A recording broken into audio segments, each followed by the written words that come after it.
we not are the baddest races in the universe? How many sects go to tell and to say that the most bad thing what's happened over all the universe shall be the human being on Earth. It isn't true. There is trouble here and there is trouble somewhere else into the space on other planets too. There remain only a few questions to clear up, but one of them has perhaps the most bearing on the Meier case. If his story is true, how did those beings accomplish a journey of such staggering distances?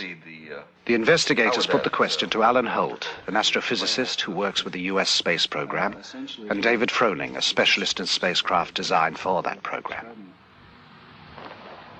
Gentlemen, is faster than light travel possible today in our technology, or is this still just theory? There have been physicists that have been so bold and brave as to actually postulate the existence of particles that travel faster than the speed of light. And they have called these entities tachyons. And they have shown that the existence of such faster-than-light entities may not violate known laws of physics. I've worked on a kind of a field theory approach, which is basically an extension. I like to view it as an extension of Einstein's last work on a unified field theory. I really think that everything is pointing to a breakthrough that will make possible faster-than-light travel. Now, not all physicists will agree with that. How would it work? Well, I've represented here hyperspace currents by these blue and red lines. Down in here would be space and time. So space and time is what we're aware of and what we deal with in everyday life. But there could exist a higher dimensional space, a hyperspace, that we can interact with by certain configurations of electromagnetic energy patterns. So the concept here would be you start out with a certain pattern. Generally, you're tied in with the Earth's gravitational field and its hyperspace currents, but there's a low connection with perhaps a distant star. As you change the pattern, the connection with the Earth's gravitational field and its hyperspace currents decreases, and the connection with the distant star's pattern increases. And so, in effect, you're being pushed away from the Earth's gravitational field and pulled in to a gravitational field of a distant star. I had some artists do some work here showing a spacecraft leaving our solar system and going out of space and time. This red line represents the division between space and time and hyperspace. And the spacecraft, based on the propulsion concept I proposed, would use a field resonance effect to effectively jump into hyperspace, disappearing from space and time in our solar system, and then reappearing at a distant star. Mr. Froning, you showed me a diagram that you had worked up that's very similar to this, that describes a hyperspace leap in some fashion also. It's remarkable how similar they are. What I've tried to symbolize by this diagram is, first of all, the familiar space-time plane of existence shown here in blue of our physical world. At the journey's start, some distance is traveled and some time taken getting out of the solar system is shown by the curved line at the left. Then a hyperspace jump covers most of the distance with almost no lapse of time. Some time is taken again decelerating to the target, the curved line on the right. So this line here is very similar to the red line Alan has on his chart. That's right. Mm-hmm. That's right. This line he shows here is almost the same as the jump I show here. Yeah. What shape would such ships have to be to make such a trip? I initially came up with this design, with a central circular symmetrical shape. This top figure shows the field resonance system in its space-time jump mode, where it initially rises up to a certain point, and as it rises up, as the pattern gets closer to the resonance point, the colors can change, showing the higher energy flow. And you do get an effect in this concept that is very similar to what is observed in some UFO sightings. Okay. Dave, concerning the Pleiades, They're about 500 light years away from our planet. What would you estimate the time in this form of travel? So we're talking about on the order of eight-hour transit times between the Earth and the system such as the Pleiades star cluster. According to Meier, the Pleiadians make the trip in something over 7 hours. Meier also says that the Pleiadian beam ship's use of the magnetic field of the Earth is something our scientists are close to being able to accomplish as well.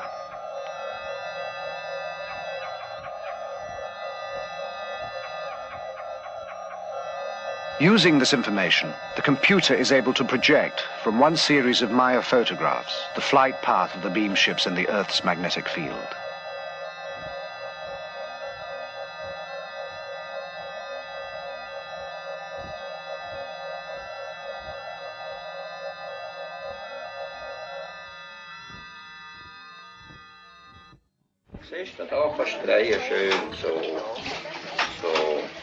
While the contacts continue, life on the farm proceeds at an even more hectic pace.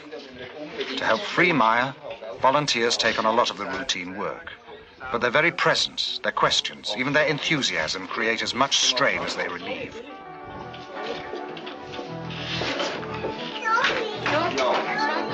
The last 20 or 30 years there was many people who have seen UFOs. There are many people around the world who likes sensation only, and other one who are doing hoax to get money, maybe to get a name, but there are really many contacts and many people who have seen UFOs. Between his work for the Pleiadians and the demand for his attention on the farm, Meier finds little respite. For moments of precious solitude, he retreats to the land he knows. Above everything stands one force alone. We call it the creation. It regulates the laws over all, the life and death of everything in the universe, because it is everything in the universe. Real spirituality comes from the understanding of the laws of nature, the natural working of cause and effect, each contributing to and sharing with all. When you indulge in ritual and ceremony, real spirit pines away until it is gone. A spiritually developed being acknowledges creation in all things, from the largest to the smallest. Following this way, fears and doubts vanish like rain before the sun. The story is by now a sensation in the European press. Every major magazine features Meier and his photos. Television coverage from as far away as Japan spreads the message to a public hungry for even more information. The quiet farm is suddenly a mecca, inundated with visitors eager to meet Meier, see the photos, hear his experiences firsthand. Agapula, come exo. Ottamo in exo, mi laime optis.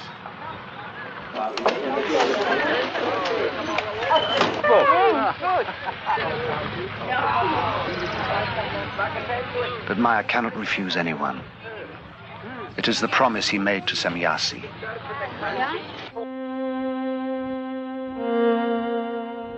You have whole organizations which investigate our beam ships, but they have little material which is really authentic. However, the authorities already know much about our existence, but they continue to deny the fact of our existence, or even the fact of their research. They want only to rule the cosmos, but they are not even able to create on Earth peace among themselves.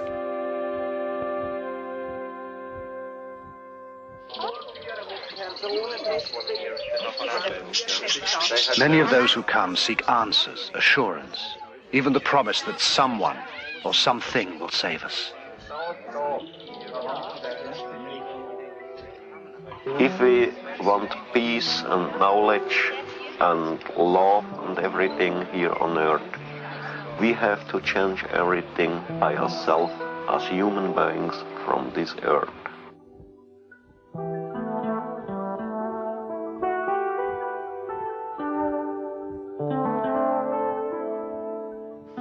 And you are... Despite a severe language barrier on both sides, Britt Elders has grown close to the Meier children. Yes. And Gilgamesh Meier. Yes. Could you ask Atlantis for me if he's had any discussions with his friends in school about what has happened with the experiences? Mama, ja. Sometimes. Und dann, was haben sie gesagt?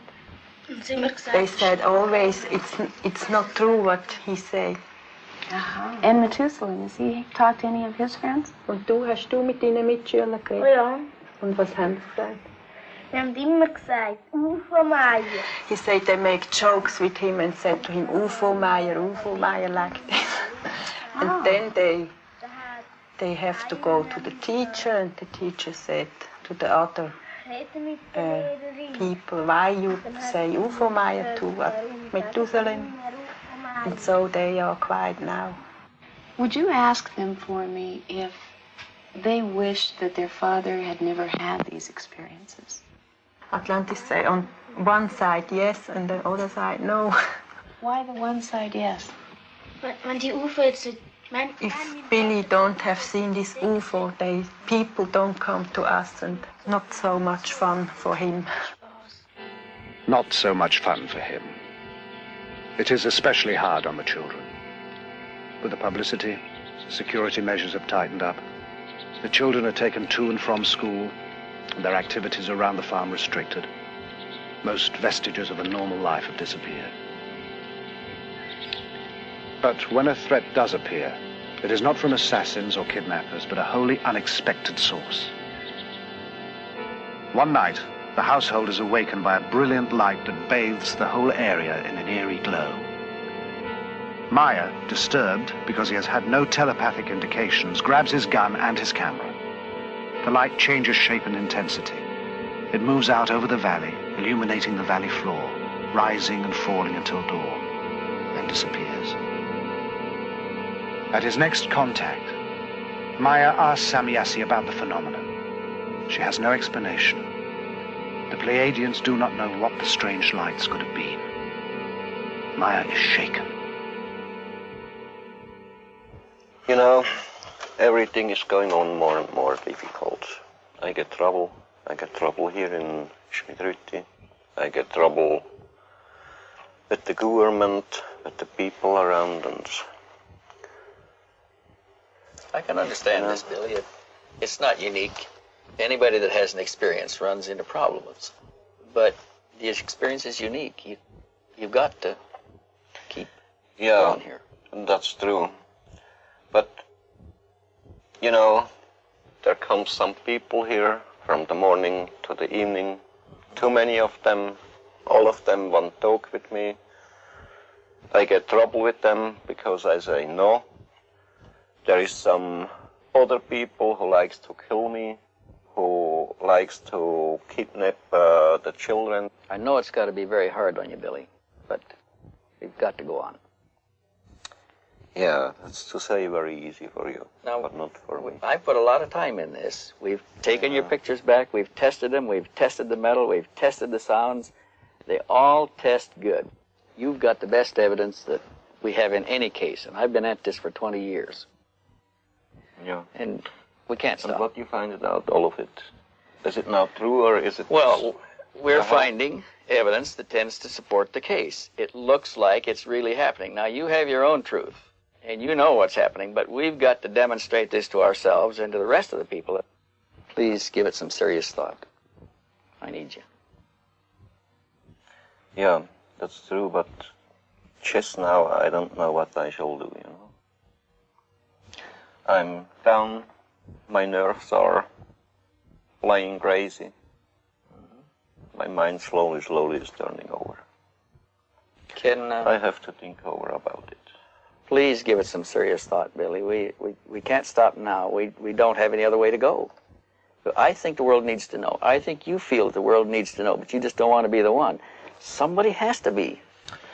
I know, but I have to think over about it. I don't know. just now. I don't know.